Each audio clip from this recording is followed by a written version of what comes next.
Hello guys, welcome back. And today we're going to cover for the 5G, solution of exponential equations using logarithms. I know the name is so long, but essentially it's help you guys connect logarithm and exponential function again. And we actually use this technology a lot since we did the 5D, 5E, 5F. Let's look at this. So for example 24, they tell us log 2, 6 equal to k times log 2, 3 plus 1, and the value of k. So basically just converting all of them in the same base, so same at log 2, then use not index law, use the logarithm law to help you guys calculate. Then just find k equal 1, 3 is straightforward. And for example 25 and 26, same thing, okay? And for here, just need to make sure you guys still remember log a to the power of x is x. So in here, actually we take both log 3. Okay, sorry, just rewrite it. Log 3, 3 to the power of 2x minus 1, and log 3, 28. Makes sense? So in here, it's directly become 2x minus 1 equals log 3, 28. Then we just solve for x. Okay, pretty easy and straightforward. The next one here, 27, it's really tricky. And this is the key solution I want to cover in this short videos, and we do it slowly, step by step, okay?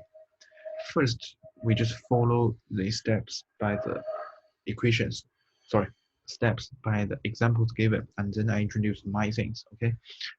So the first one, they take the log 10 of both sides. Then I want to ask why. And then become this one is easy. And again, this here, why?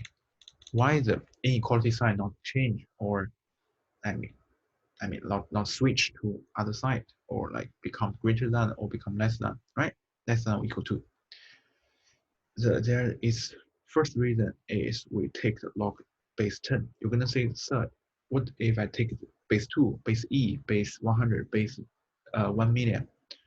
Anything you can. But in here we take base 10 is just like randomly choose, or maybe the 10 things we like, okay? And the one key thing over here, if we take log base is greater than 1, we never need to change or convert the inequality sign in other direction. Because, okay, listen carefully, because log 10 or log base greater than 1, they are strictly increasing. So, which means if I draw the graph like this one, y equals log a to the x, a greater than 1, okay?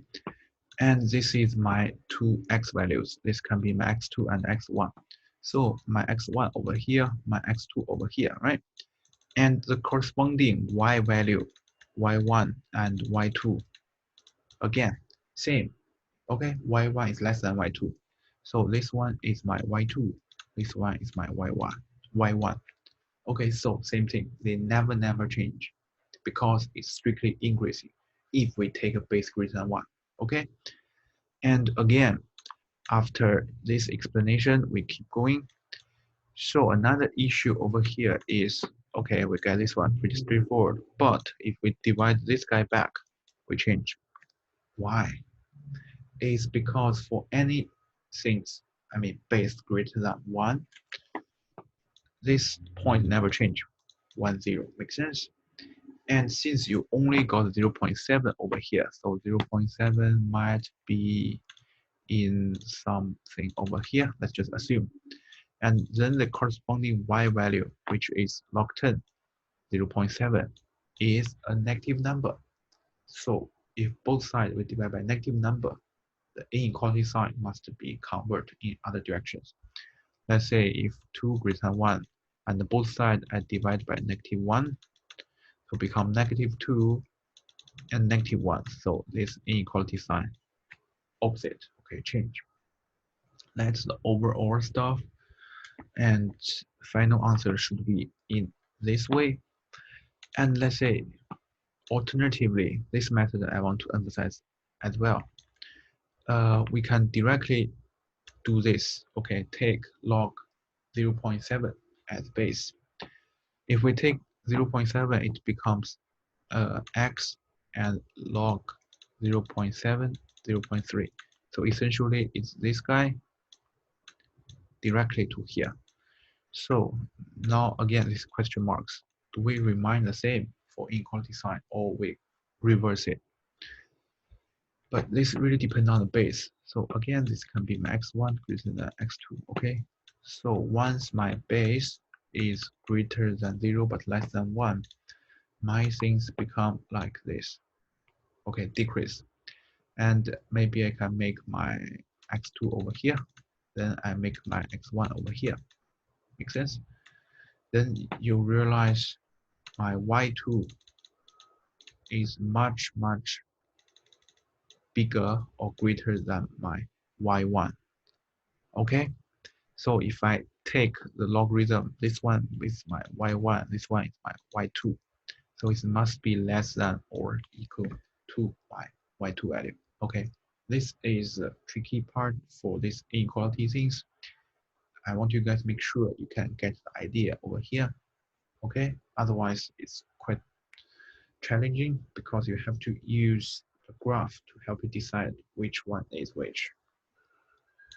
This type of problem I never see in exam 1, but it's really worth to test if you guys can combine this algebra things with graph. Okay, this is the 5G and the 5H.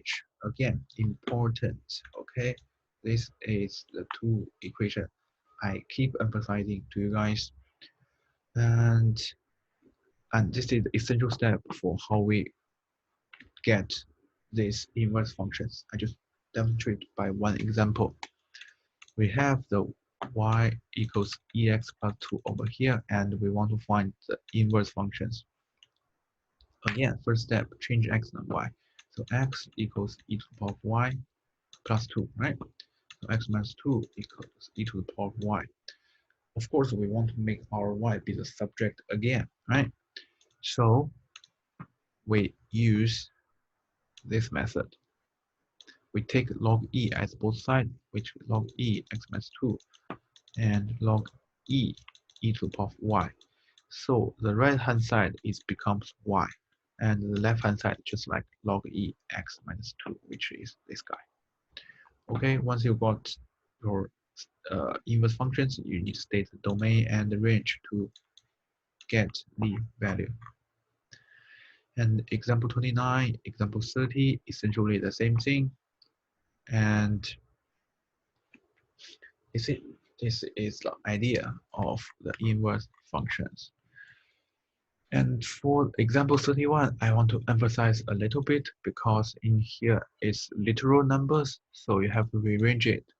If you want to make t as subject, so the rest of all the things it just becomes like arbitrary constant. Okay, so you have to use t equals something over a, p, and k. Okay, to get it.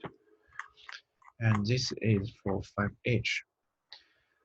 Before we go into the 5i, I want to you guys do a little bit exercise for like 11, okay, and like 12, also like 9 and 7, 8, this sort of problem. But this one using calculators to draw in the graph is kind of like showing you guys their inverse function to each other, and they just like using your answer in part A comment on the relationship in general. So basically they are inverse to each other. And I can demonstrate my point over here. Let's just assume y equals a to the log bx plus c. So again, for inverse, we get x equals a to the log b and y plus c, right? So we change x minus a over x minus c over a gonna be log by, right? Again, we take base b first. Okay, let's change the color, like b over here. So it will be x minus c over a, and in here it's going to be b log by, which is y. So essentially, y is this guy. So even without the 13a for part B, 13b, we can still do this and show their inverse function to each other. Okay. And for the next videos, we're going to talk about the exponential growth and decay for basically the application problems. And after that, we can do the short summary for this chapter 5. Okay. Hope you guys enjoy my videos and you learn from this. Okay, every day we learn a little bit math. And remember, math is fun. Please subscribe my videos. Subscribe my video channels, YouTube channels, and click like button for this video. Thanks, guys. See you for the next videos. Bye bye.